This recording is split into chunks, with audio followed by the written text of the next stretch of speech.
Alright, part 3 here. Man, I got a lot. The stack's like that big. And I'm not even through that's only the second shelf right there. I don't own every family movie ever, but I own a few. But, yeah. So if I miss out on a couple, I'm sorry. But I usually end up liking just about everything. Next one, though, Chitty Chitty Bang Bang. This is the Premiere Collection Special Edition. I got it from Target. This thing just pops off, you know. It's the other edition. But I love the music in this one. I love the story and everything. Dick Van Dyke was great as that father character. And Benny Hill was great as the toy maker. I really like that one, though. Good 60s movie. Oh, it wasn't that movie. I'm thinking of something like in 7th grade, I got in an argument with this teacher that I told her it was like a musical or something. Like I think it was Willy Wonka, but I don't know. We got into like an argument over it. Next one I chose was Charlotte's Web, the 1973 original animated one. Great movie, you know, I think everybody knows about this. You know I like it. It's a good one. I don't think I have to talk about all of them. I think you know Casper, you know I love Casper. And yes, I do love Casper Meets Wendy, I'm sorry. It's a fun one. They're fun ones. You know, Ben Stein's in each one of them. That's kind of funny. He's like this guy at the party in this one, and this one he's like the lawyer. So those are good ones. And this is my favorite like summer camp movie. It's Camp Nowhere. It's about Christopher Lloyd, and he's what is he? I don't know if he's like a scam artist or something. But I don't know. He pretty much, these kids want him to help them, wants him to help them, man, to create this like make-believe camp, and pretty much, and they call it Camp Nowhere, and pretty much it's in the middle of nowhere. They don't want to go to these camps that their parents want them to go to. So they make up a camp and they go to that camp instead. And nobody knows about it except the kids and him.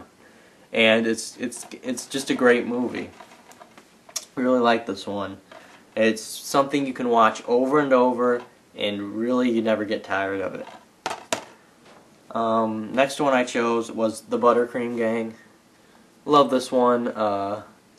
It's about a kid who goes to the city and he comes back different, and he steals, and he does all this terrible stuff, and the kids who were his friends before pretty much are wondering what the heck's going on with him, and pretty much they just, no matter how hard he pushes them, they're always still nice to him. They never like want to fight him still. And it's pretty much teaching you know, good morals and everything. It's down that lane. But this is a great movie. Really like it. It's from Feature Films for Families. They did a bunch of stuff. Next one I chose was Bushwhacked. Great movie with Daniel Stern. It's about him. He's a delivery postman guy something. And he delivers this package to this house, and there's a fire there, and then they think he killed him, so he has to go up to the mountains, and he poses as the scout troop leader for these kids. And pretty much that's the plot. You know, all that crap happens. I like the scenes of the wilderness in this one. I like Daniel Stern. This was when he was in like mainstream stuff, like 20th Century Fox, like that kind of stuff. Like, when was the last time he was in something big? Let's see, like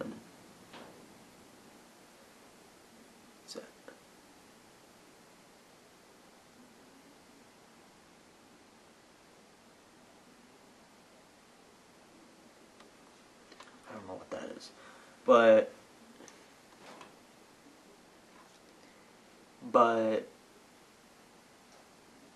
I think the last time he was in something really big, he did do some things like with like the next 3 days from Lionsgate, but does that count? I mean, Lionsgate, I don't know. I don't think of Lionsgate as like a real big company. When I think of big companies, I think of like 20th Century Fox, Universal, Paramount, New Line Cinema. I know Lionsgate is technically a pretty big company. But you know, lately he's been doing like A Christmas Story 2, Whip It, Otis, and I don't know. It's just like in the 90s he did, you know, Home Alone, Rookie of the Year, Celtic Pride, and those were all by big companies from what I remember. So this is a fun movie. Next one I chose was Brother Bear, you know, starring Joaquin Phoenix, and the one kid who's gonna be in the Angry Video Game Nerd movie. He does the voice for Coda in it. Where is he? He's up there. This is a great movie about this guy who gets turned into a bear, and that's pretty much it. He has to try and figure out a way to get turned back into a human. I can't really remember, but I remember liking it. It's got great music from Phil Collins, if you like him. Next one I chose was another one I watched all the time, The Brave Little Toaster. I remember this scene in it.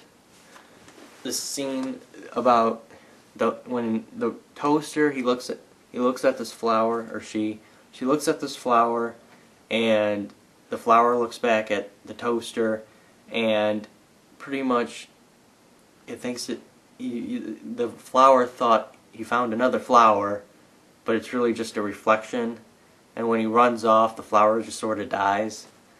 That really stuck with me. I don't know.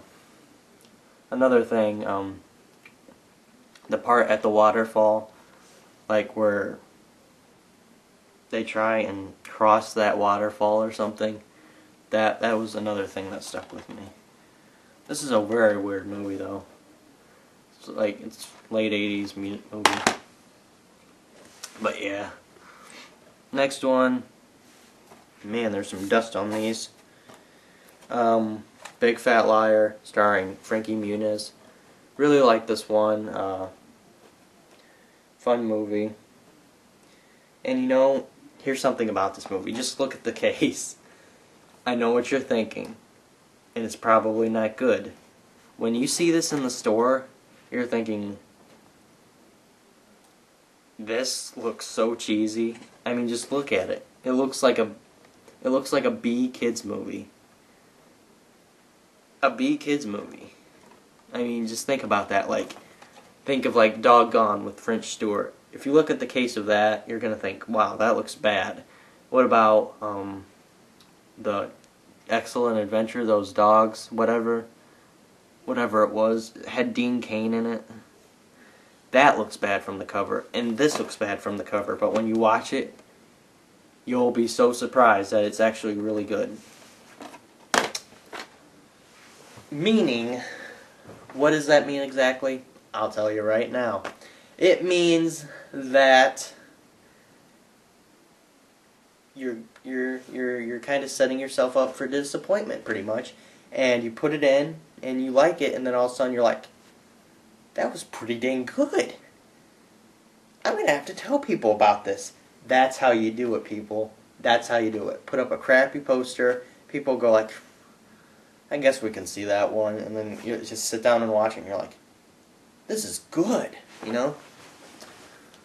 Next one I chose was Bingo the Dog. Just Bingo. I love this movie. It's very funny, actually. Not really a kids movie per se, but it is PG, and I did put it in my kids section. It stars the late Glenn Shaddix, the late Wayne Robson, and the current Kurt Fuller. Good movie. Check that one out. Next one I chose was The Borrower, starring John Goodman, and there was a TV series back in like '92 of this starring Ian Holm, and this is the one with Jim Broadbent, and pretty much is about these little people living under the floorboards of this condemned house, or it's going to be condemned, and pretty much they find out that John Goodman is lying to the people who own the house, so they pretty much know there's a will. John Goodman says there isn't a will, but there is a will, and pretty much they want to get the will to the family so they can save the house and all that. It's a good one. Okay, I love these ones. Beethoven 1 and Beethoven 2. I like Beethoven 2 better. Beethoven is just sort of your standard, hey kids, I don't want the dog, but you kids want it, so I'm going to be miserable and we're going to have a dog. That's what this movie pretty much is. This one is a little bit more sophisticated. This one has a little bit more going on and all that. This one pretty much, the family wants to sell the house for their, get this, I believe it's a perfume or whatever. You know those Christmas trees you put on your, around the thing on your car, you know, the whatever you call it, the mirror. Well, that's what they sell, and pretty much they want to sell their house and everything for it. And I don't know. You know, what's her name? The Rice girl. That's her name, Rice. She falls in love with the one jerk guy. Well, he seems nice at first, but he's really a butthole. And then they go to the wilderness to go camping. It's just all this stuff going on. It's a very good movie. I like it. You know, Charles Grodin is in both of these. He's getting old. He's like 77 now. So I don't know when he's gonna, you know, kick the bucket. I don't want him to, but I wouldn't be surprised if it's too much longer here. Because when I was younger and watching these, I was thinking, you know, he's probably in his 30s, maybe, probably 40s. You know, and then all of a sudden, when internet comes along and I look him up and I'm like, he was born in 1935? That means he was, what, 56, 58 in these, 57, somewhere around there? That's how old he was when he made these. I'm thinking, wow. So that means he was, what? Bonnie Hunt was around 30.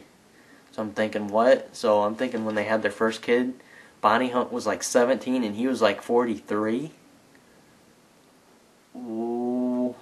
I don't know about that. I don't know if that's legal. But next one I chose was The Bear, because it's a wilderness movie and I love the...